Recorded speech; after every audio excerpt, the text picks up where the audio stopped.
Bonsoir à tous ceux qui nous regardent et particulièrement aux fidèles de cette émission politique. Ce soir sur le plateau, je reçois Marie-Luce Panchard, vice-présidente du Conseil régional. Marie-Luce Panchard qui aura à cœur de nous parler des dernières élections législatives où elle était candidate dans la 4e circonscription. Marie-Luce Panchard, bonsoir et merci d'être avec nous. Bonsoir. Voilà donc, on ira un petit peu dans, je dirais, le fond de ce sujet, puisque les Guadeloupéens demandent à comprendre votre positionnement. Alors, dans les suites du communiqué que vous avez publié le mardi 14 juin dernier, concernant votre retrait au second tour des élections législatives, en quoi considérez-vous avoir pris la bonne décision ? J'ai toujours indiqué que mon engagement politique était fondé sur des valeurs. Peut-être qu'on n'a pas bien compris le sens et la mesure de mes propos. Souvenez-vous, je me suis engagée et j'avais créé il y a très longtemps un think tank, un club de réflexion qui s'appelait Génération Vérité. Parce que je considère, si on veut que nos concitoyens, que les Guadeloupéens aient confiance dans la classe politique, dans leurs élus, il faut instaurer à minima un dialogue de sincérité, de transparence et de vérité. Alors pourquoi j'ai fait ce choix ? C'est vrai que je me suis beaucoup posé la question. Je savais que j'aurais été critiquée. Mais j'ai dit, il faut arrêter. Il faut arrêter à un moment donné. Parce que lorsqu'on s'engage, lorsqu'on va dans une campagne électorale, on va pour gagner. On a un objectif par rapport à l'enjeu qui est en face de soi. Donc moi, je voulais effectivement être un parlementaire, non pas par rapport à une carrière politique. Tout le monde sait que je suis plutôt rentrée par la grande porte et puis j'ai fait le chemin inverse parce que ce qui m'intéressait, c'était cette proximité et j'ai mis un peu mes compétences au service de la Guadeloupe. Et c'est vrai que dans le contexte actuel, avec tous ceux qui m'entourent, avec lesquels je travaille, on a considéré que je pouvais apporter quelque chose à la Guadeloupe. Vous avez vu la situation au plan national et c'est vrai qu'il faut pouvoir bien maîtriser tous ces rouages du fonctionnement du Parlement. Donc je suis partie avec l'idée, il faut qu'on gagne, il faut s'engager, allez on y va. Et c'est vrai qu'une campagne électorale, ça vous réserve des surprises, c'est jamais gagné d'avance. Mais lorsqu'au fur et à mesure, quand vous avancez dans la campagne, et que vous vous rendez compte que les conditions ne sont plus celles du départ, qu'elles sont plus remplies, que les objectifs qui sont les vôtres, à savoir faire en sorte que vous soyez le bon député dont la Guadeloupe attend, et qu'en réalité, il y a d'autres stratégies, vous ne pouvez pas gagner. C'est comme dans un accident de voiture, c'est plusieurs facteurs qui font qu'à un moment donné, le résultat ne peut pas être là. Donc, j'aurais pu être la gentille petite Marie-Luce qui va au deuxième tour. Personne ne se serait posé la question, sauf de dire elle a été battue par son adversaire Élie Califert. Non, ça ne s'est pas joué comme ça. Et moi, je n'ai pas voulu rester dans ce faux semblant et j'ai voulu dire aux Guadeloupéens ce qui s'était passé, non pas avec un esprit d'amertume, un esprit de revanche. Ce sont des sentiments qui ne m'animent pas. En politique, je sais bien que c'est un monde cruel. Mais c'était dans ma relation personnelle avec les Guadeloupéens et au-delà de celle que je peux avoir avec tous ceux qui normalement auraient dû m'accompagner. C'est vraiment, je voulais leur dire à eux, d'abord ils auraient ainsi pu comprendre ce qui se passait et puis surtout apprendre à me comprendre pourquoi je me suis engagée en politique et qu'est-ce qui fonde mon engagement. Alors, pensez-vous, franchement, avec le recul, puisque on va dire que de l'eau a coulé sous les ponts depuis, que c'était le bon moment pour vous, pour mener un nouveau combat politique? Je n'ai pas choisi ce moment pour effectivement... Alors, je ne sais pas si vous voulez parler du dépôt de ma candidature ou si vous voulez parler du retrait. Non, je veux parler du dépôt de votre candidature, du départ de tout cela. Alors, au début, je vous dirais très franchement, je n'ai pas pensé aller à cette élection. Je me suis fortement investie dans mon mandat de vice-présidente de région. Et c'est en échangeant avec les uns et les autres, et vu la situation nationale, vu les conditions dans lesquelles on a bien vu cette élection allait se dérouler aussi bien sur le plan des élections présidentielles, parce qu'on voyait monter au fur et à mesure ce refus du gouvernement Macron, et on voyait bien qu'à un moment donné, le Parlement allait jouer un rôle, et dans ce cadre-là, il vous faut avoir des élus qui connaissent bien le fonctionnement du Parlement pour faire entendre leurs différences. Et d'ailleurs, je veux féliciter, on nous a critiqué, j'étais la première à dire qu'il fallait aller vers un groupe outre-mer.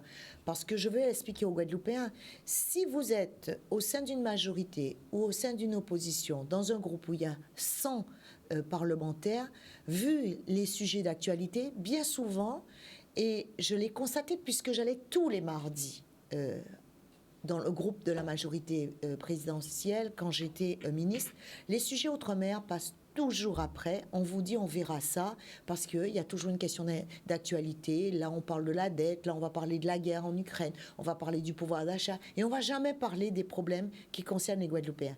Alors que là, avec la possibilité d'avoir ce groupe outre-mer, je me félicite qu'Olivier Servat puisse y parvenir. Je l'ai dit dès le départ, je l'ai dit au moment du lancement de ma campagne, qu'il fallait être dans cette position charnière parce que faut pas raconter n'importe quoi aux Guadeloupéens. C'est pas parce qu'on sera gentil, c'est pas parce qu'on sera des députés bénis, oui, qu'on va obtenir quoi que ce soit pour la Guadeloupe.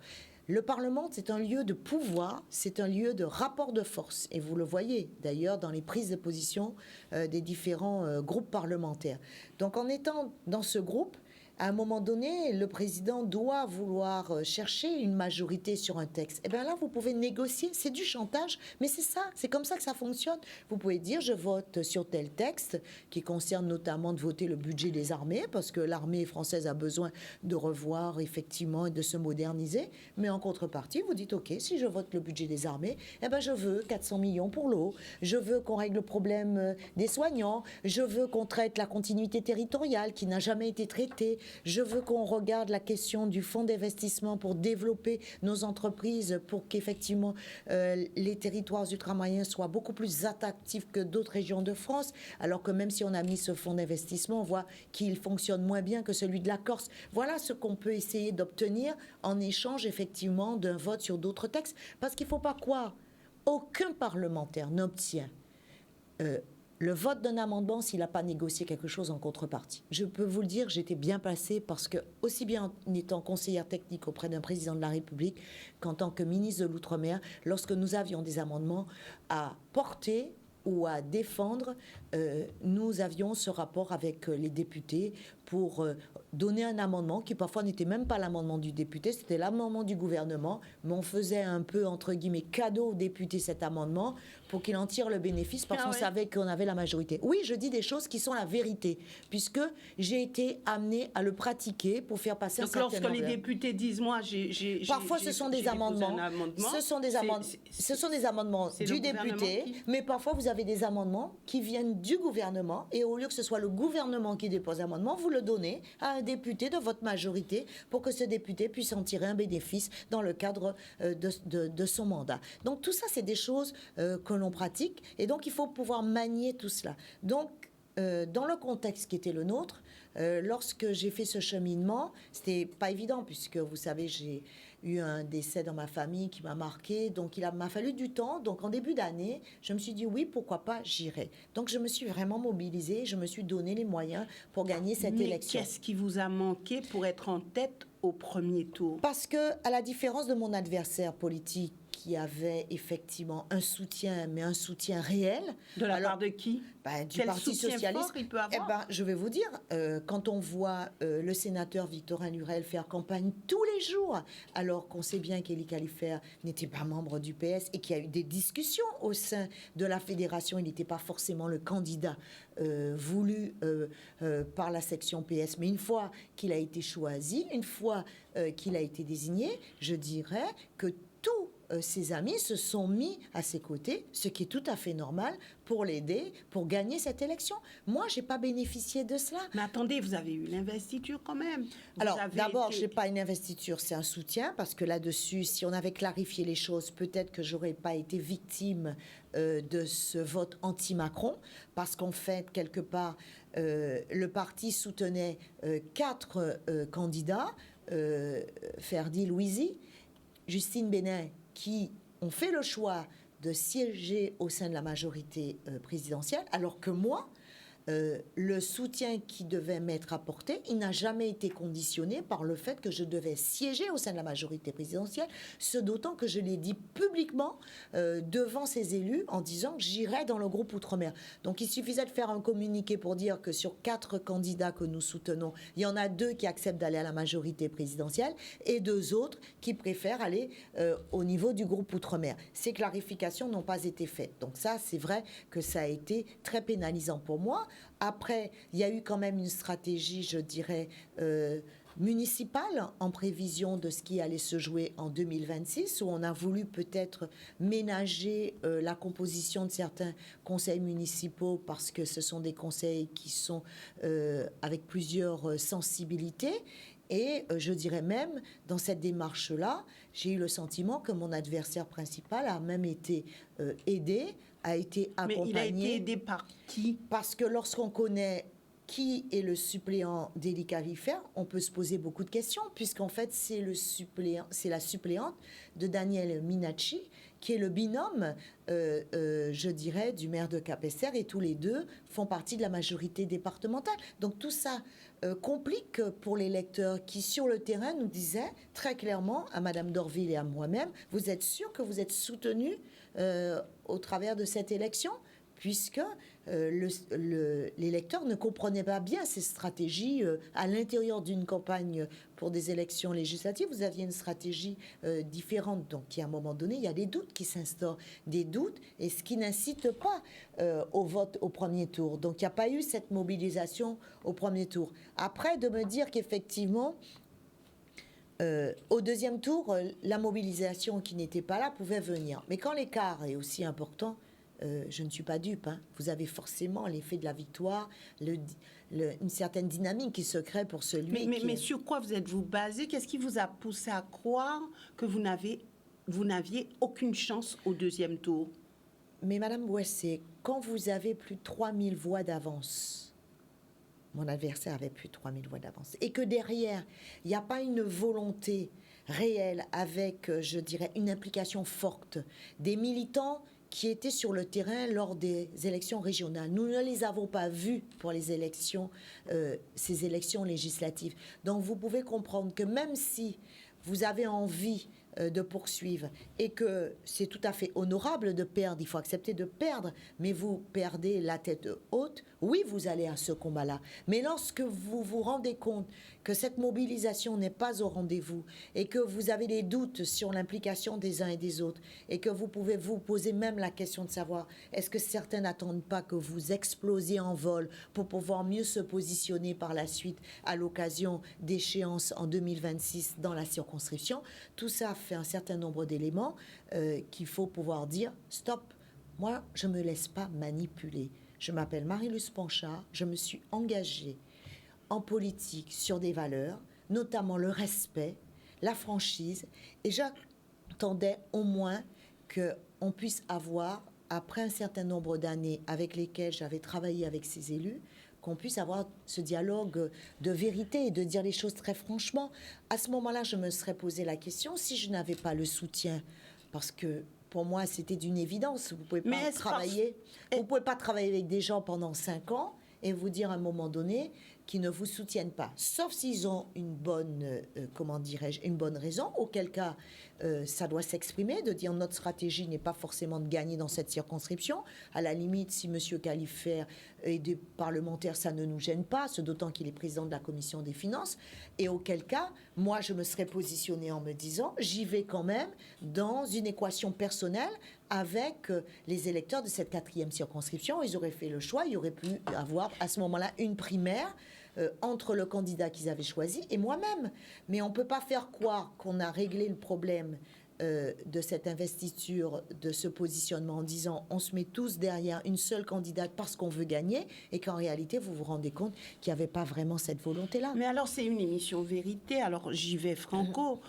Au départ il y avait Madame Jennifer Linon qui était positionnée sur cette élection comme vous, non? Oui, oui. Et qui fait partie du GUSR. Est-ce que justement ça n'a pas créé une quelconque frustration, Et un cafouillage. ça se passe partout. C'était exactement le même problème, pas le problème. Il y a eu les mêmes discussions au sein du Parti socialiste. Et à un moment donné, nous savons tous qu'il y avait d'autres candidats que M. Elie Khalifah. Et au moment où le choix s'est effectué, les autres ont accepté la discipline et se sont mis, je dirais, à fond dans leur campagne, et ce qui n'a pas été le cas pour moi. Donc, mais je ne veux pas me victimiser, je ne veux pas dire qu'il n'y a que la faute des autres. Je ne suis pas là pour ça. Je dis simplement, il y a des jeux politiques à l'occasion d'une campagne électorale, et moi, je voulais être en sincérité. Pourquoi? Parce que parfois, on peut voter pour quelqu'un.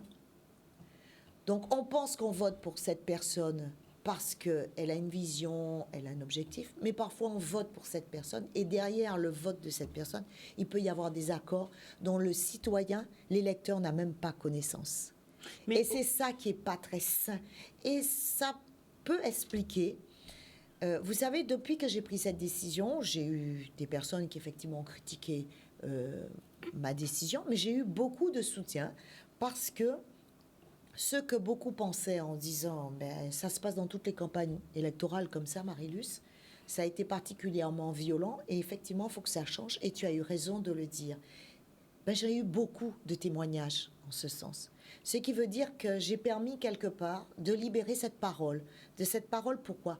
Parce que, vous savez, je me rends compte qu'il y a beaucoup de jeunes qui veulent s'engager en politique. Non pas pour...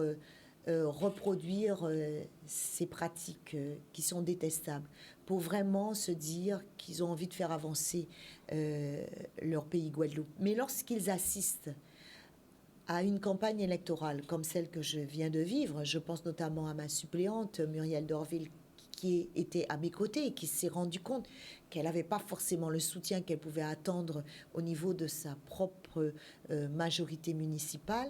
Vous savez, ça ne l'encourage pas demain à s'engager de nouveau, alors que c'est une jeune femme qui a toute sa place dans l'échiquier politique, elle a des compétences, elle peut fortement apporter pour ce pays Guadeloupe, elle a fait le choix de revenir, elle était en métropole. Donc moi je pense à cette génération, et puis je dis attention, parce que à un moment donné, on va se retrouver avec des élus qui certes sont très sympathiques, c'est Bougamouin, je passe des bons moments avec eux, mais ne seront pas forcément à la bonne place, alors qu'on a besoin de compétences. On a besoin de plus en plus des gens en capacité d'apporter des résultats. Parce qu'il ne faudra pas s'étonner dans quelques années quand on dira ben, les élus servent à quoi? Ben, je dis que le citoyen guadeloupéen doit aussi réfléchir à ça. S'il veut demain avoir des résultats, il faut qu'il se pose la question de la compétence. Et je ne suis pas sûre qu'il soit vraiment prêt à d'abord mettre en avant la compétence par rapport à l'affinité, à l'amitié, à cette proximité qui, pour moi, reste à définir, parce que est-ce que la proximité, c'est la vulgarité? Est-ce que la proximité, c'est de dire, ben oui, un bien aimé, c'est Bougamouin, c'est on y l'habitude à veille? C'est pas ça, on choisit pas un élu là-dessus. On peut être d'ailleurs un très bon parlementaire et un maire pas forcément efficace, et inversement. Donc, ça dépend des aptitudes des uns et des autres, et ça doit rentrer en ligne de compte. Et je ne suis pas sûre qu'aujourd'hui, ce cheminement n'ait été complètement fait, et peut-être que, je le dis, j'ai une équation personnelle aussi avec les Guadeloupéens là-dessus. Alors, en regardant attentivement les résultats des dernières élections municipales, lorsqu'on regarde les chefs d'édilité des communes telles Gourbert, Cap-Esther, on peut dire aussi Trois-Rivières. Lorsqu'on regarde attentivement, on peut se dire, est-ce que les maires, les chefs d'édilité, étaient suffisamment bien placés pour vous mener à la victoire? Est-ce qu'il ne fallait peut-être pas étendre plus? Parce qu'on sait que ça a été le fruit d'alliances qui ont fait que certains maires ont été élus. Donc, est-ce que vous avez pensé à ça? Est-ce que vous avez regardé l'équation personnelle des maires, des différents maires, pour savoir quelle stratégie mettre en place et vers qui aller pour justement avoir une victoire certaine? On n'était pas dans une campagne municipale, donc on était sur une élection législative. Vous ne pouvez pas gagner une élection législative avec 11 communes en étant partout le même jour. Donc forcément, vous avez besoin de militants, des relais dans les communes. Ça peut être des relais... Des réseaux politiques. Des réseaux, des militants, c'est-à-dire dans des communes où vous n'avez pas le maire qui est de votre sensibilité ou qui est proche de vous. Parfois, vous avez l'opposant qui, lui, est en capacité, je dirais, de mobiliser sur le terrain. Une campagne, c'est quand même un moment de vérité. Il faut aller à la rencontre du citoyen. Il faut pouvoir échanger avec lui. Il faut pouvoir organiser sur la commune un certain nombre de manifestations, de conférences. Vous ne pouvez pas faire une campagne uniquement avec des réseaux sociaux et avec une dizaine de personnes. Donc, vous avez besoin de ces relais sur le terrain.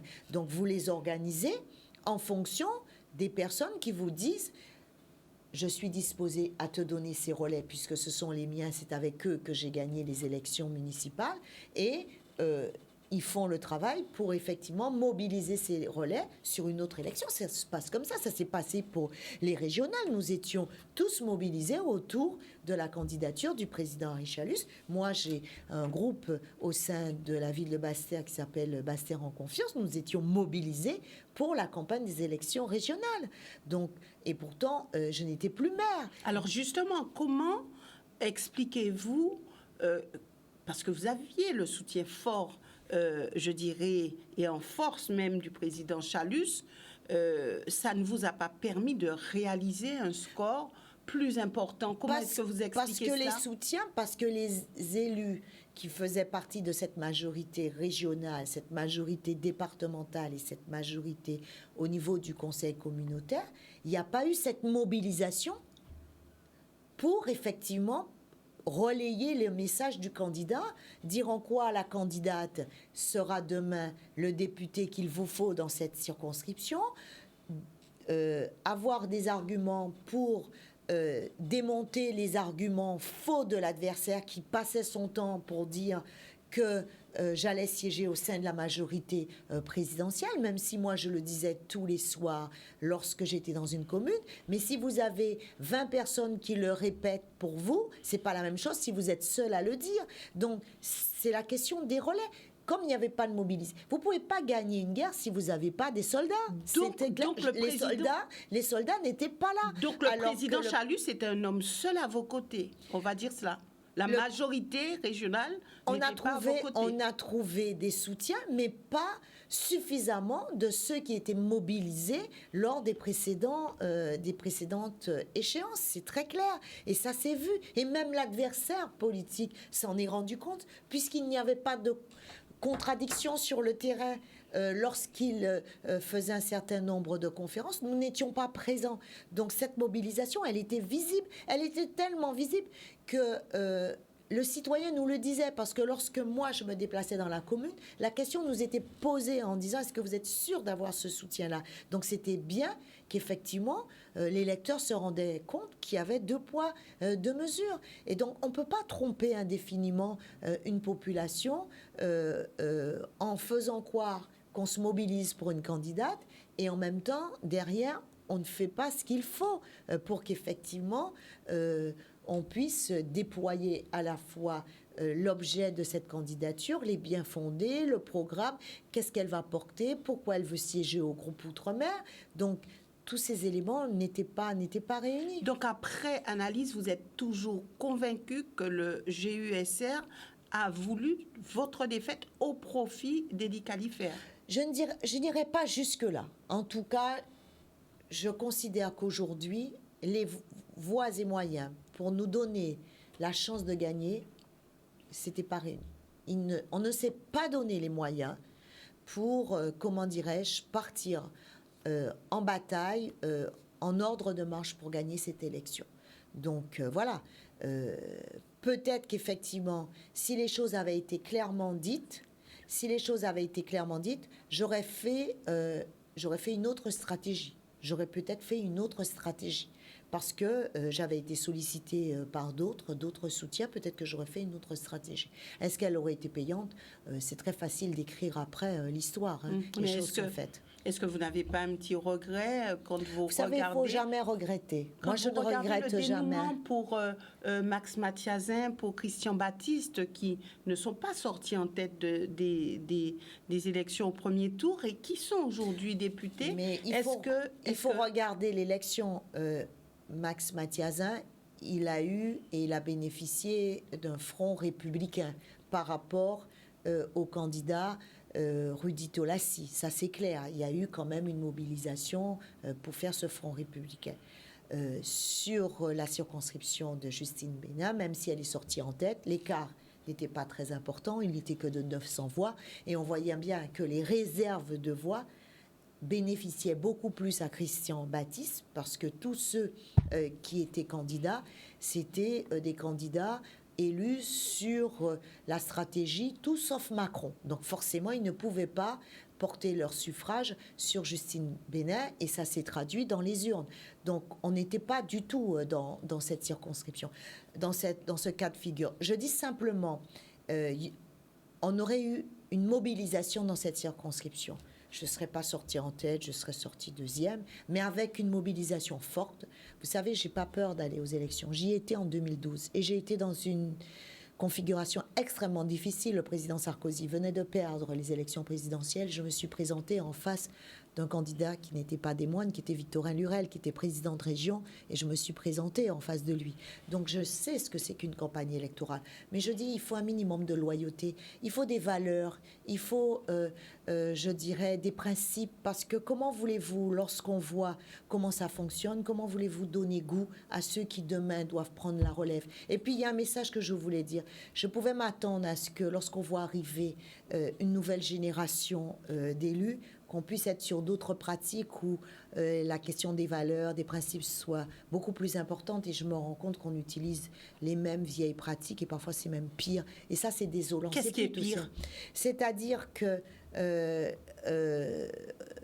le pouvoir peut emmener certains à exacerber les rapports humains. Et ça, c'est quelque chose, je trouve, qui est détestable. Cette campagne m'a appris beaucoup. Et elle m'a appris surtout qu'il fallait que je reste ce que je suis. Je ne dis pas que je n'ai pas une équation personnelle. Je sais effectivement que beaucoup, d'ailleurs, alimentent le fait que je ne sois pas une élue de proximité. Je dis simplement, quand je me compare à d'autres élus, je ne vois pas pourquoi je ne serais pas une élue de proximité. J'ai été 6 ans maire. Je suis disponible dans la délégation que le président Chalus m'a confiée. Les gens savent que je suis très disponible.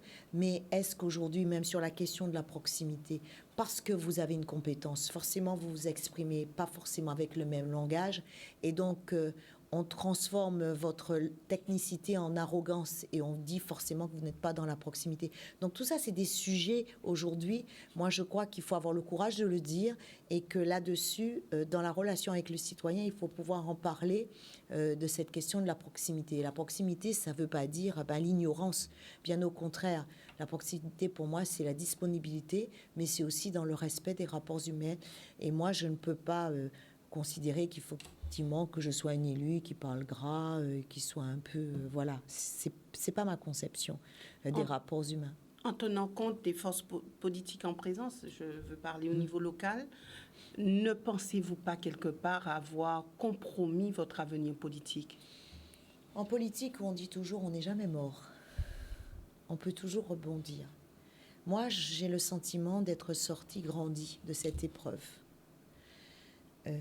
D'ailleurs, quand je vois les marques et les témoignages d'encouragement, je sais que j'ai perdu cette élection, mais je considère qu'aujourd'hui, c'est quelque chose qui m'a encore donné une carapace beaucoup plus lourde pour pouvoir affronter d'autres échéances.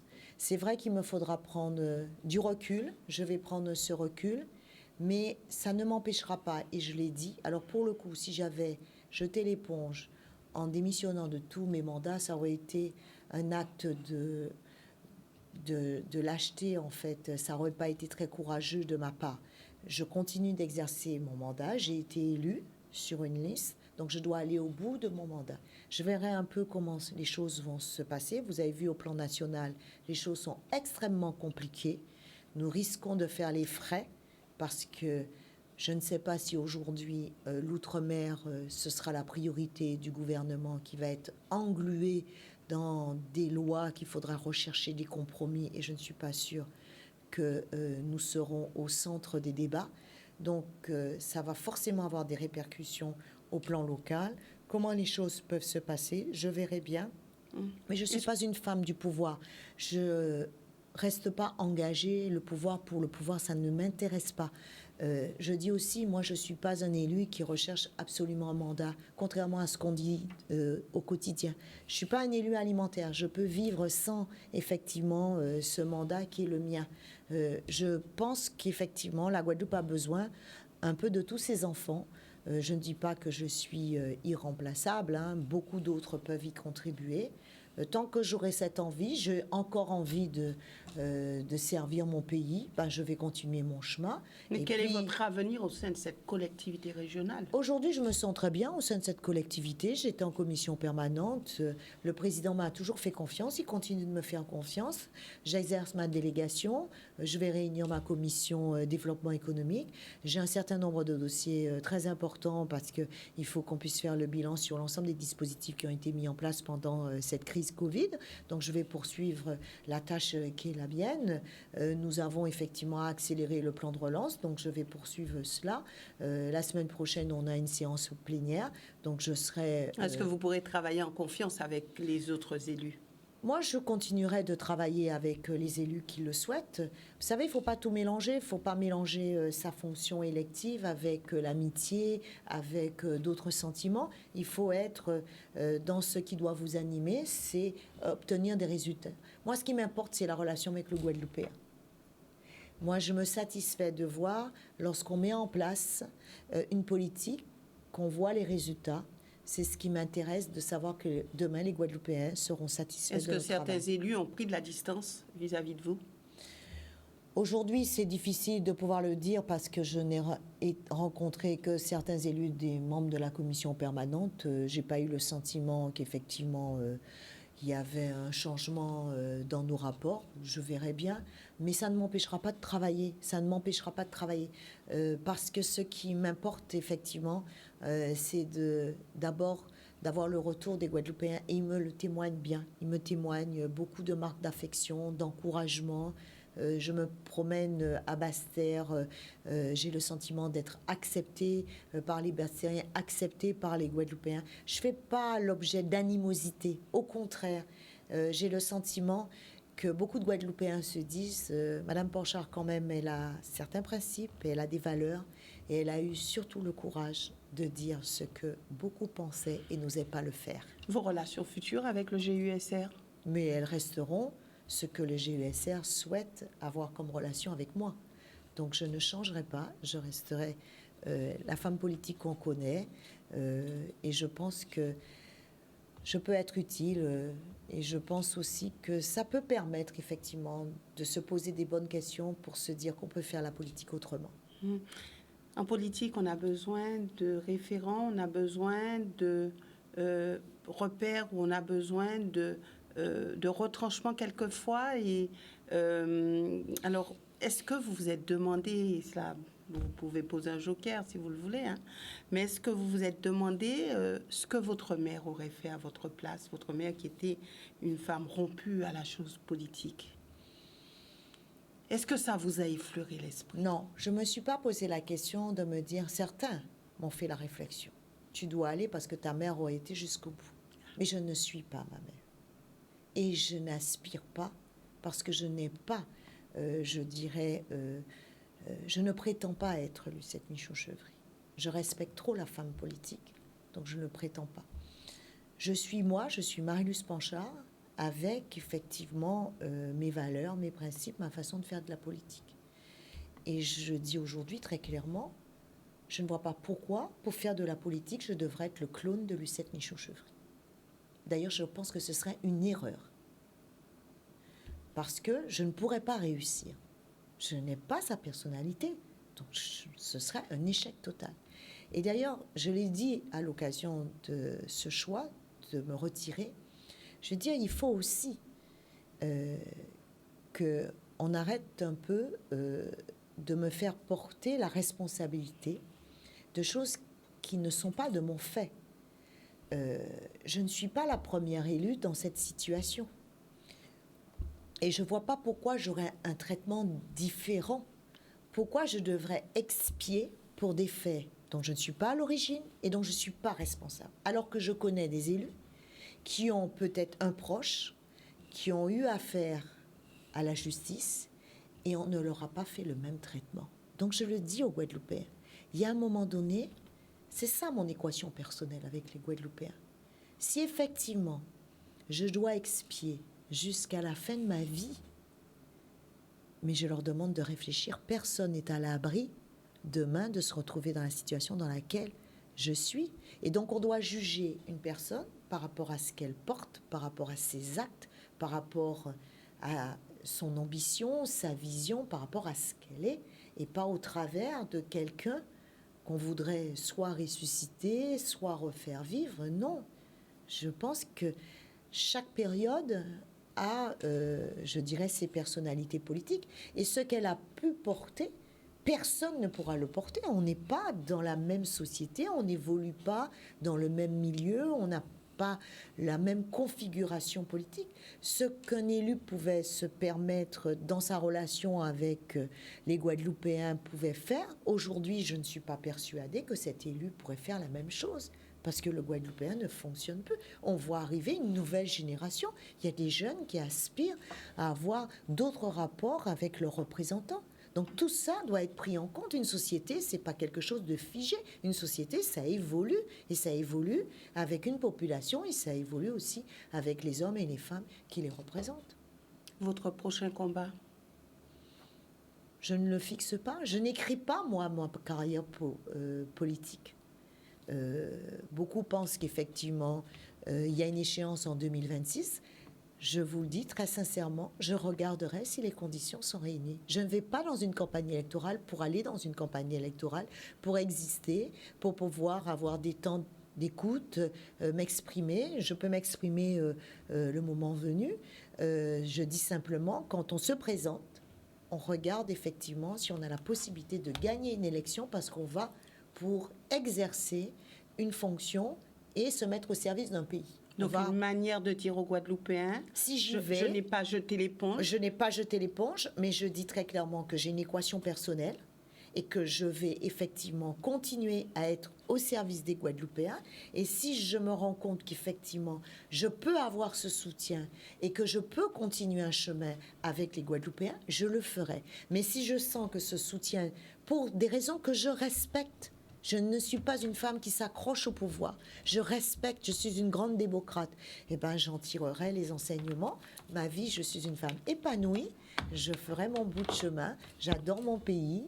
J'ai une certaine vie plutôt équilibrée. Donc, je continuerai dans le sourire à vivre ma vie comme n'importe quel citoyen guadeloupéen parce que je reste une Guadeloupéenne et je pense une vraie Guadeloupéenne. Merci Marie-Luce Panchard, merci à vous téléspectateurs de nous avoir suivis. Excellente soirée à tous et puis un très bon week-end.